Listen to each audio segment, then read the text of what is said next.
Janeno Malulu TV, chunya go Nyasaye erokamano moseloso thuolo kod okinyi sani mondo warad kodi mondo wapuonjre matin kuom wach Nyasaye kapok iwuok e dhi kari mar tich, kapok iwuok e dhi kari mar ohala, kata kapok idhi e safari ni ma opogore opogore.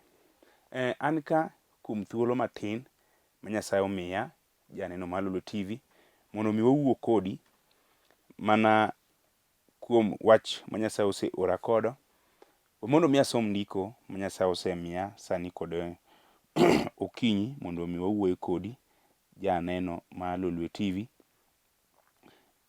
Adhi wuoyo kodi e wach mondiki e buk mar Wuok 10:8. Som koda, Janeno Malulu TV. Mano wacho niya, kuom mano noom Musa gi Harun boduogo ir Farao, mi nowachonegi niya, unyalo dhi mondo ulam Ruoth Nyasaye ma Nyasachu. To ng'a gini mabiro dhi? Musa nodwoke niya, wabiro dhi waduto, jomatindo kod jomadongo, nyiri gi yawuoyi, kaachiel gi jambwa duto, nimar waduto nyaka watim ni Ruoth Nyasaye sawo. Farao nowachonegi niya, Nyasaye mondo okonyu ka opo ni ayienu udhi, kaachiel gi mondu kod nyithindu. Nyaka bed ni uchano timo gimoro marach. Ooyo, ok ayienu utim kamano. Un joma chwo kende ema unyalo dhi mondo ulam Ruoth Nyasaye,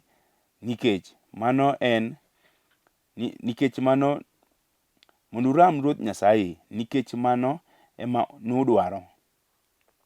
Som koda Wuok kanyo 8:24 mawacho niya, Farao noluongo Musa mowachone ni, dhiuru ulam Ruoth Nyasaye gi nyithindu kod mondu, mak mana mwandu ema nyaka dong' ka. Erokamano, Janeno Malulu TV. Agoni Nyasaye mar nyalo erokamano, Jehova moloso thuolo mondo mi warad kodi. We mondo mi alam kuom wach ma adhi wuoye sani kod okinyi. Wuonwa kendo Nyasachwa, in miwinjore Jehova Nyasaye maduong' mar kedo mar oganda lweny. Chunya osedendi, chunya osepaki, Nyasaye maduong' mar ndete. Jehova, gima dhi wuoye en gima odong' e lwedo marach, jela mar Farao. Nyasaye oroni maler mondo mi otel ni chuo kaachiel kod mon mosebedo piny kama dwa winjo wach ni Jehova. Ichung' kodgi, Nyasaye maduong' mar ndete. Imigi winjo, Nyasaye maduong'. To an iket weche kuoma, Nyasaye, mondo mi giyud resruok, Jehova. Alamo ka gino Ruoth ibiro timo, to mane hapi Yesu Ruodhwa. Amen. Janeno Malulu TV, an madwa wuoyo kodi sani kod okinyi, giluonga ni Pastor Benedict Oganyo, aod Ugenya, Ugunja, e gweng' moro miluongo ni Hawuoto, but Mundao Primary School kanyo emonyuola. Awuod jaduong' Peter Oganyo gi mama Mary Awino. Nyasaye notimona warruok mar dhod chuny, asebedo janeno ni Yesu waro to chango to pong'o kod teko maro maler. Janeno Malulu TV, alimi kanisa mar Holy Home Church of Christ manitiere piny Nairobi ka. Ane branch ma Dandora kaka japasta. Dandora Joyvilla Stage, kichopo Joyvilla Stage Phase 5, kanyo kanisa wan bute kanyo.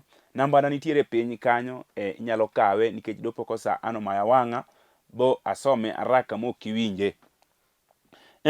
Janeno Malulu TV, Ruoth Nyasaye ora mondo mi awuo kodi e wach moro matin mondik e muma mar Wuok masomo 10:8 achaka somo 10:24. Janeno Malulu TV, wach madwa wuoye en gima dong' e lwedo marach, kata jela mar Farao. Okinyi sama chal kama, aparo ni sesome mumbi kendo iseng'e malong'o sitoch jo Israel sama ne gin e twech e piny Misri. Mumacho ni ne gin oganda manoluoro Nyasaye kendo ne gin jok mane tiyo ni Ruoth Nyasaye. To kata kamano nomakgi kod teko mar Farao boketgi e piny Misri nikech koro ne gin wasumbni mage. Apako Yesu. Kata dhako sami bedo piny inyalo bet e lwedo marach. Kata dichuo sami bedo piny inyalo bedo e lwedo marach. to pok iwuon, pok ifwenyo ni ang'o momiyo magi timore. Jo-Israel ne nitiere twech ta wuoro Ruoth Nyasaye mar nditi machunye jajok kod joge. Ruoth Nyasaye notiyo kod Musa mondo mi ogol jo-Israel e piny Misri kama ne gintie. Ruoth Nyasaye nowuoyo kod Musa. Okone Musa ni joga biro chandore nyaka karang'o. To seche mane matimore to jo-Israel ne tiyo tich mar misumba e piny Misri e lwet Farao. Kendo ne gitiyo tije mag nyono matafare to jo-Israel jo-Misri ne gedogo. Tiende jo-Israel ne tiyo tije matek. Mumacho ne tich mane tiyo matek kod boka maonge ng'al mane nyalo ng'ur kata chung' ne ok nyal chung' nikech ne gin e lwedo mane tiyogi. To Ruoth Nyasaye jal ma japar jogi apoya, Jehova nowuoyo kod Musa to kone noyo. Joga biro chandore kama nyaka karang'o. Joga biro bedo twech kama nyaka karang'o. Koro adwaro mi gol joga e lwet Farao kama ne gintie. Ta wuoro Ruoth Nyasaye mabe jalok gik moko, Jehova noketo chuny Farao nobedo matek. Nikech gimomiyo mane timore, Roho nyisa niya, Ruoth Nyasaye ne timo ma mondo jo-Israel wigi kik kwil kod kama nogolgie. Ing'e ni nitie jomoko ma kosegolo kamoro, nitiere dhako ma kosegolo e chandruok, nitiere dichuo ma kanyo chandore to samoyudo tich to wiye nyalo wil kod kama nogole. Kod Ruoth Nyasaye noketo wachni obedo mayot. Nokete go jo-Israel chunygi noduogo botho. Kata Musa mane tiyogo mondo mi ore kuom Farao chunye nobedo botho nikech kano gik mane Nyasaye timo Farao pod ne ok onyal yie nikech Ruoth Nyasaye owuon mane dwa konyo jo-Israel ema noketo chuny Farao mondo mi obed matek. Apako Yesu Simba ja Nazareth. Ruoth Nyasaye notimo honni mang'eny. Ruoth Nyasaye notimo honni mochopo 10 mokalo mondo mi jo-Israel oge piny Misri kama ne gitiyo matek. To koro nitie manochopo ma Farao ne ok nyal vumilia. Nitie moko ma kochopo dhako to kata in ok nyal vumilia. Jodong Farao manoluore. Sama Ruoth Nyasaye notimo ono ma nyar Farao nonindo. Jodong Farao nong'ado rieko. Bokone no oyo jaduong'. Nyasach jo-Israel ni en kod teko. Kendo nyaka koro watang'. Nikech Nyasach Israel ni nyalo tieko pinywa. Nyasach Israel ni nyalo kelo tho e pinyni mokalo moseneno. Nyasach Israel ni nyalo kelo kech mokalo moseneno. Omiyo wabiro kali chandruok kapok waweyo jo-Israel mondo dhi. Mondo jodong Farao wuoyo kode. Apako Rabi Osano ja Nazareth. To sama ne giwuoyo kamano, Farao chunye notur. Kono oyonge wach. Omuro Musa kachiel kod Harun mondo oduogi nyima. Sama no omgi, Farao nowuoyo kodgi bokonegi niya, koro aseyie unyalo dhi mondo ulam Ruoth Nyasaye. To kata ne question mark kanyo wacho ni ng'ano gini mabiro dhi. Pako Yesu. Farao yie ni jo-Israel mondo wuogi tich matek, mondo gidhi gilam Ruoth Nyasaye ma Nyasachgi. To kugite, apako Yesu, ok gite. Mama katiyot kama udakieno. Farao nyalo yie mondo mi udonje waro. Farao nyalo yie mondo mi ubed jolemo. To kute, pako Yesu. Memo mi jomoko osebadhre wachni. Ido ka otwanyo wari ji maber. Ido ka otwanyo wari chuo gi dhako. Samri po ka dichuo chako badhre wachni. Po ka dhako samro chako badhre. Dichuo nyodo kende ne kod injili. okeneti dhako ni okeneti dichuo ni mama. Adom ni winja malongo. Farao noyie niya, obiro dhi to ng'agini mabiro dhi. Apako rabi. Iwinja.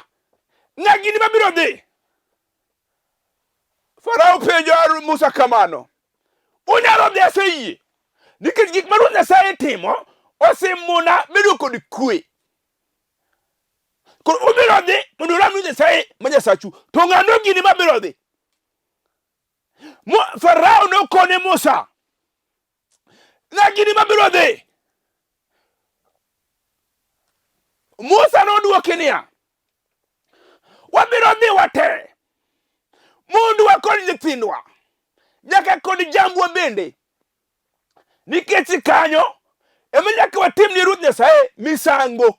Apako Yesu rabi. Musa wacho ni mwandu wa nyaka wadhigo. Onge dhako manyalo dhi nyim Nyasaye to we mwandu ni chien.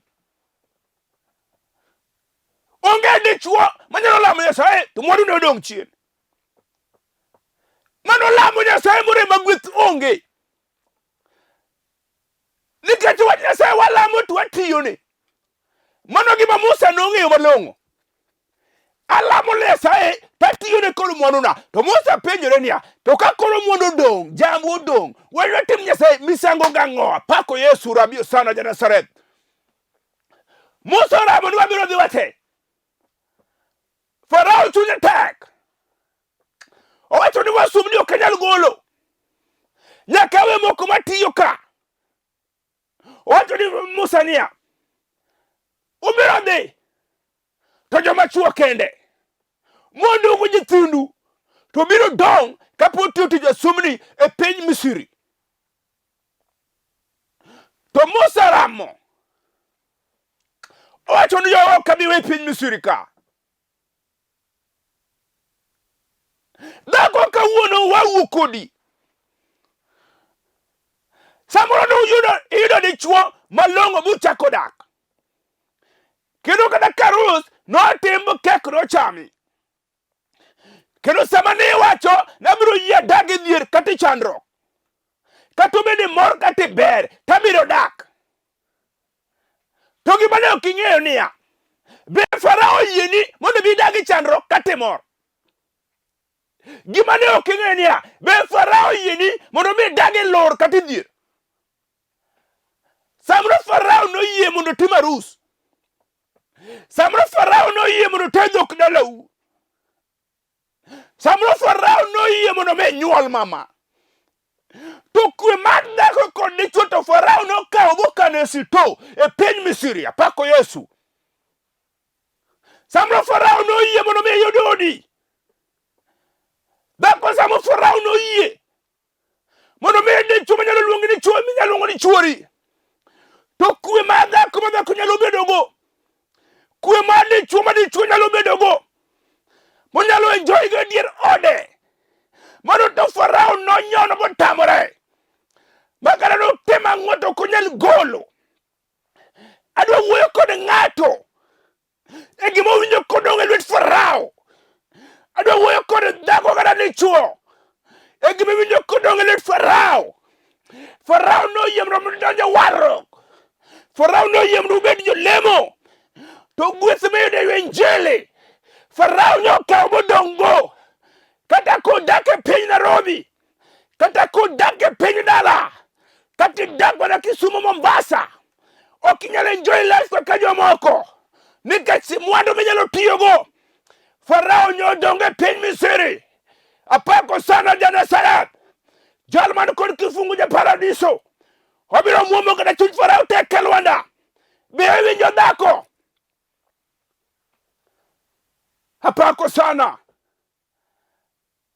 Farao okona pana. Okanyal we ute. Iwinjo dhako kata dichuo minena. Ino bedi komi mawuoyo kodi. Dogno ka Farao noyie. Mondo mi somo nyathiwa. Somo to nyisomo. Somo to nyisomo wadwa kadagi. Certificate in go. Ipango gi pier sanduk. Okinyal yudo tich ne kajango. Farao noyie ni nyathiwa. Ni somo to ini som. University biro nyono. Masamro judala uneko nyono. University nyedhe. Itimo graduation. Kendo jinyo biro. Dhako samro mano nyuoli. Neni kod geno kowacho niya. Nyango ma nyathina. To koro sani ni kod degree. Degree nyodonjo dala. Kata kawuono mawuoyo kodi. Dala ma degree ni tieno. Ok chal ka gima ji osome. Nikech Farao noyie ni degree to biro yudo. To tich mane degree onen. Farao nodagi. Bokane piny Misri. Kawuono iwinjo dichuo. Wadwa mondo wagol degree no. Wadwa mondo wagol tich e dala no. Kata Farao nonyono matek. Kata Farao dagi. Kata en gi chuny machal nade. Omuga ja paradiso. Ajabu ja Nazareth noendo. Obiro muko tek mar Farao. Sani kadhako yie kuome. Apako Yesu ja Nazareth. Ere gi mineno manyodo. Ere gi mineno nyathiwa. Kato bedo otema onge. Isetemo mondo migedi. Pesa tide piny Nairobi. Mano kinyali chandi. Mano biyo sitami timo. Samrin kod gari ringogo. Samro kiringi binybo maka. Joluori nyathiwa. Kami donji lungi ni meshimiwa. Haya nying tu Farao mihi. Piny Nairobi piny boma. Katibed mana Mombasa. Sami donjo kamoro. Nyalo kod meshimiwa se donjo. Happy engineer. Bende no kagino kod faida. Sami dok dala unyathiwa. Inyalo pokini in the tent. To yawuoyi manyoko somo. Manyo Farao yie mondo miyo gedi. To ni kod uode dhi ninde. Samro kidok dalau. Inyalo chungo gari dhod minu. Adira karni no to onge. Nikech Farao no yie. Ni gari to ini nyathiwa. To ot madibedie. Moluongo nyingi to onge. Kawuono wabiro muko. Teko mar Farao. Mondo dichuo bed kod odi. Be winjo kenyalore. Apako sana. Be winjo kenyalore. Be winjo nyathiwa. In bede koma wuoyo kodi. In ming'iyani in wuoyo kodi. Be neno kenyalore. Kata piny owacho. Nok bi nyalore. Kawuono dhako. Nyiro dichuo malong'o. Manyo kendi. Kendo sama nyo kendi. Nyo biro nyakiodu minu. Nyo bedo piny mabudhe. Wuondi ni nyo budhe. Mege ni nyo budhe. Wacho ni mano chuora nyango. Mano chuora piyo. Mano ja Ugenya. Mano ja Asembo. Mano ja Migori to Homa Bay. Usebire dala. Sama nyedhe kamano. Mono moko tu wuoyo. Eto kod kama gibede. Giwacho noyo. Wawe tem. Dala nito jiri poko tendo. Koni nyamera. Ang'o miyo giwuoyo. Farao noyie. Ni nyiri monyuola dala no. Chuo to gibiro yudo. Kendo malong'o ndi. To modak go. Mano to tamore. Donge nyi dak dichuo. Higni 6 nyo osekethore. Be mane manyi kwano. Nyi dakie mang'eny moloyo. Moko gin mana dweche. Dagno osekethore. Nikech ang'o. Farao noyie. Nikech dong chak. To dak to onge. Kawuono iwinja mama. Iwinja nyako migogo. In ming'eni mawuoyo kodi. Be winjo kasani. Chunyi nyalo malo. Akathi wuok kod chunye. Mag Farao. Motamore dala. Ni nyiro kinyali tedo. Kawuono wadwa muko. Ka ng'ato yie kuom Yesu. Onge gima tek. Be winjo kinyalo ketho teko. Apako sana rabi. Be winja mama. Be winja. Kata keni tedo. Farao nyoyie. Nyithindo. Minyalo ore dala. Farao tamore. Dhako sani higni 10. Isedak e dala no. Kata nyathi. Minyalo ore duka. Mondo dhi omchak kata makati. Mano to onge. Sana sama wuoni. Chuori nyosego plan. Mondo mi omed dhako. Tapako sana risima. Manyalo kelo nyathi. Ka ng'ato yie wacho niya. Gima ng'eyo en niya. Nyithinda. Farao kane sito. E piny Misri. Nyithindo monega nyuol. Farao nomako. Tong' mar dhako mar nyuol. Bodongo e piny Misri. Farao nomako. teko mar dichuo manyuol bodongo e piny Misri. Be iwinjo dhako? Be wanyalo golo gino? Donge neno ka joma ikwe kata kine dier jowadu samro semoni dhi dala, iwinjo dhako mawuoyo kodi, samro wach ma nyathino oseketho nyaka nyingi, samro semiyo kethore nyaka kod min jaodi, sekoni wuode niya ha mano tok dagre, nyara sembo no werigo, nyawuyo mano werigo, nyagem no ok nyalo nyuol. Akoni kawuono mama kiyie, Sara no nyuol ka ja higni adi, kawuono dhako kiyie, Ana no nyuol ka ja higni adi. Ka ng'ato fwenyo ni tong' maga mag nyuol nodong' e piny Misri, adwa golo sani kod dhako kata dichuo mawinjo niya odok abi kethore nikech Farao mako teko mar nyuol, odok bi kethore. Iwinja dichuo kawuono sani kado bedo tich ema nyotamore somo to nyisomo, omiyo sani Farao oketi samoro jalman kod digiri ema riembo boda, jalman kod digiri ema timo jengo, to certificate mag daktari, mag engineer, mag otikano e pier sanduk kawni dhiro wilbaro e kam jengo, nikech Farao no yien pesa tibiro onjo mondo misom nyathiwa. To kata kamano apako Yesu, donge neno ka tich mitiyono na kisomo. Apako Yesu, apenji dhako, be tich mitiyono nisomo? Donge mano ok tich manisomo? Tich manisomo nitie. To Farao tamore bokao certificate magi bokano. Nyalo malo sani kono dwaro tija, nyalo wiso Farao dwaro tija mana somo ema dwaro, nyalo chot kawaya mastima sani ikonoyo ne kasomo mjengo, ikonoyo ne kasomo baro yien machwako kong'e kor gweng', nyalo konoyo ne kasomo dhiro geche mag maite kobiro kor gweng'wa, nyalo konoyo ne kasomo omo chang'ani oche nitie tich mana somo. Kawuono ka Farao dagi abiro nyono piny koni Jehova niya miya teko nyadichiel, miya kifungo adadhi yago sito ma Farao kaw tija bokane sani. Ere dhako mawinjo, ere dichuo mawinjo. Apako Yesu simba kata obedo ohala ema nyie chako mama. Farao noyie ohala tibiro chako, Farao noyie ohala ibiro chako. Kata kamano ok obi dhi mbele. Donge neno ni chako uso mitumba niweyo, chaki yawo duka be nopodho. Kawuono timo mane? Nyayawo butik, pok odhi mbele. Ang'o matimore? Iuso lewni, mano customer nyose tamore nikech ang'o? Farao noyie kendo plan mar chako ohala Farao nomiyi biwogo e piny Misri. Kata kamano ok onyalo konyi. Kawuono adwaro niya dhako moro achiel, adwaro dichuo moro achiel ma Farao tamore. Apako Yesu simba, dhako kata obedo dhok emidwaro sani mondo odhi dalau. Isedak higni 10, samro 15, samro higni 8, kata dichuo midago pok onyono od minu. Nikech ang'o? Farao noyie no obiro dak to dhi dalau mano to onge. Be iwinja dhako? Be nyalo choko chir sani?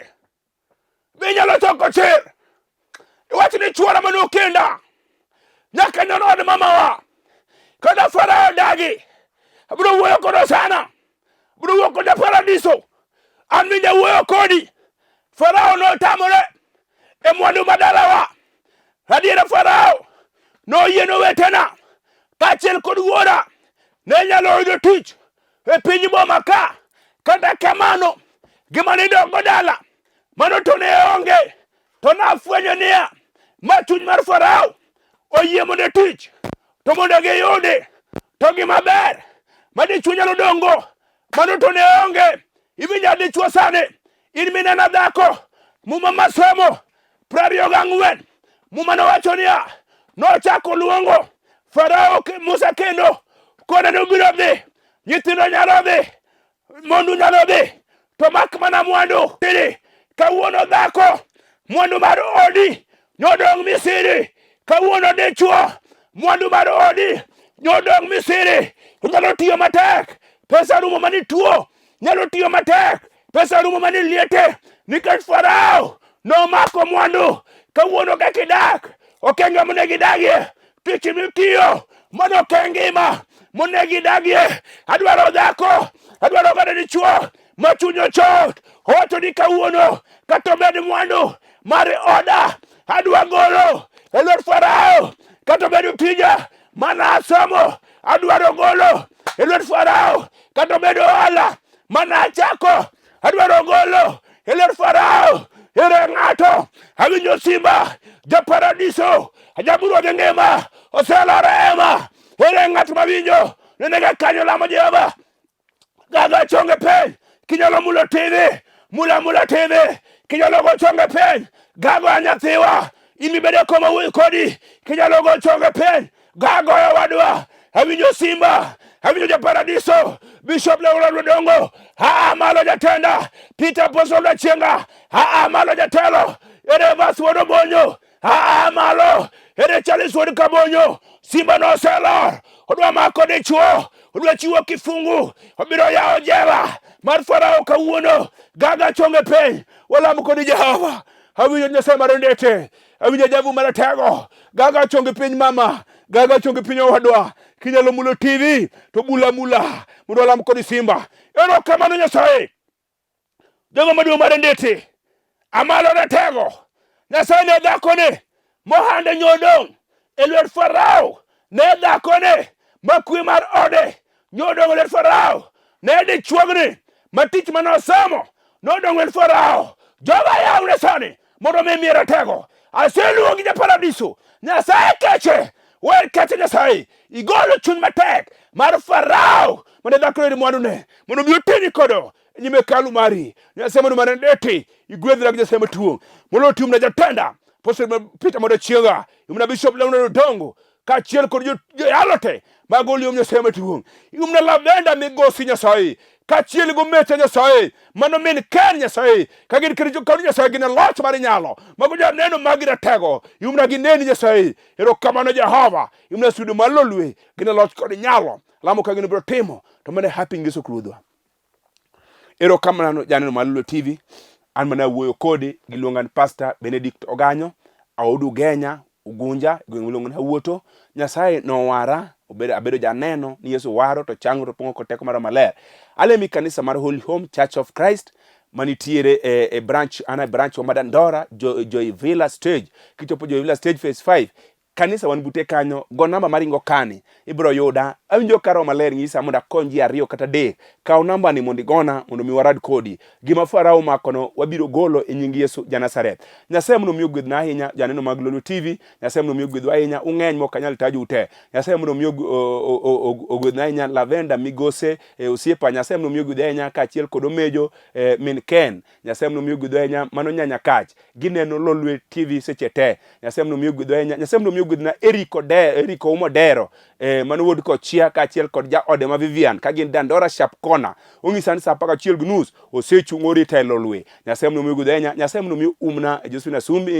Josephina Koth Nyara Sumbi Nyasaye mondo mi umna members te mag Dandora Shadrack Jakom David Orende Nyasaye mondo mi umwenya Beatrice Obat kata kaine Leaf Nyasaye ncho gwedhi kod nyathi pod wan kodi kana achiel nyaka chieng duoge kanisa Nyasaye mondo mi umna Wini Nyasaye mondo mi umna Night Nyasaye mondo mi umna Beatrice Ogola mago jo neno te maneno Lolo TV Nyasaye kobedo jaka korwa to wanarad odiochieng matich ariyo kaw namba ne nitiere piny ka 0711 79 50 46 machielo ni 07 35 43 67 66 kaw namba no janeno mar Lolo TV mondo mi gochna mondo mi warad kodi. Kaka kamano agoero kamano ahinya ni jalego Kogelo Paporian Primary School kanyo nyocha urwako wa maber kwa biro iko member na James Okelo Ng'ong'a. Nyasaye biro miyo gwedhu ahinya wane loch kod ng'wono mar Nyasaye utulivu mane uketwago jalego yok nyal wil moko agonero kamano ni jakomu Vitalis Ochieng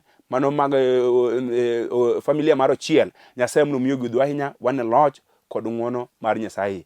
Sebastian Mumbo mano mera kan katwekra Pentagon kanyo japas mdau kanyo. Nyasaye biro miyo gwedhu ahinya umna osiepna Matthew Sowaga, William Oteng kachiel kod Polo Gola Calvin. Nyasaye biro miyo gwedhu ahinya wane loch mar Nyasaye. Kaka aongo wach mang'eny kaka Nyasaye kobedo jakorwa wanachak warad odiochieng' mar tich ariyo. Shalom. Olimoya wenora abale limoya Olimoya wenora japuonje limoya